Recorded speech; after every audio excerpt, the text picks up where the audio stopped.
These are audio cassettes from Rishow. 90 minutes, Type 1. A 5-pack with a brown cardboard inlay. The J card is damaged, which is not surprising. The slim case can barely fit the cassette and the sticker makes it borderline impossible. The case has sink marks. The leader is too thick and doesn't bend well.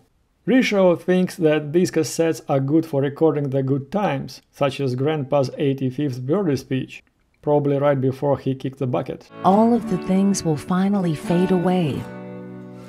Like tears. Unless we spend time staying with them.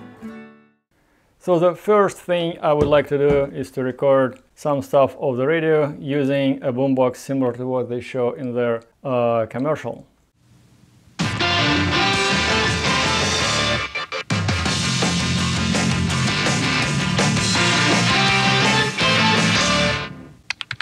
According to research, 82% of people remember radio ads. So, 82% of you listening will remember that this is an ad for individuals and businesses with tax problems. Listen carefully. Do you feel like you're losing control of your finances? It's time to wake up from this amazing dream, even though you're jet skiing on Lemonade. How extreme! And oh, look at that. You just won the lottery. What's up, Philly? What's up, Pittsburgh? What's up, Seattle? I'm not in Seattle. The recording of radio didn't come that bad. It is because dynamic range of FM radio is around 50 decibels, and in my testing it was even narrower, about 40 decibels. This tape can handle compressed dynamic range along with chopped off deep bass. Next, I am going to make a test recording on my component deck. I will use music from YouTube library, and I will make 2 recordings, on a Rishow cassette and on a mid-1990s Maxell UR cassette. You can see that the Rishow tape is half transparent, unlike Maxell tape. I checked how both the Maxell and the Rishow tapes respond to bias adjustment by recording a test signal with one channel having 8 kHz tone and another channel having 400 Hz tone. The goal is to find the highest bias setting when both high pitch and low pitch signals are reproduced at the same level. The Maxell UR displays textbook response. At lower than normal bias it sounds bright, at higher than normal bias it sounds dull. The sweet spot is the standard setting with no correction, which means that the UR is a perfectly compatible tape. Also notice that the 400 Hz tone is played at the same -6 dB level that I use for recording, no matter the bias setting. The Rishow tape shows a different picture. High pitch and low pitch tones meet briefly at -2 setting, then they diverge, meet at 0, continuing together until +2. The playback level not only of high pitch tone but of low pitch tone decreases with the increase of bias current. This is not normal. Looking at this graph, one may choose -2 point as the one having highest output level, or +2 point as the one having the highest bias to reduce distortions at the cost of reduced output level.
This wasn't too bad, to tell the truth.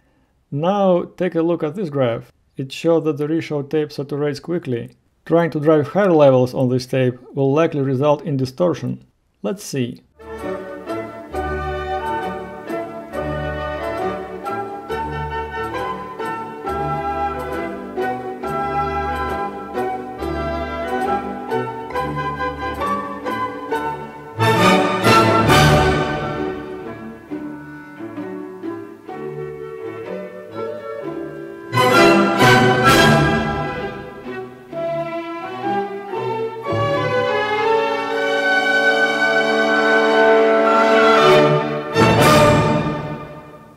For $3 per cassette, you can do better. You can still find new old stock cassettes from reputable manufacturers unopened. This lot has been sitting in my watchlist for over a year and no one have bought it. To me, this means that there is not enough demand for audio cassettes no matter how loud some tape aficionados shout about cassette comeback. The rest of the video contains several recordings from YouTube Audio Library, recorded at the levels that I normally use for brand name Type 1 tape.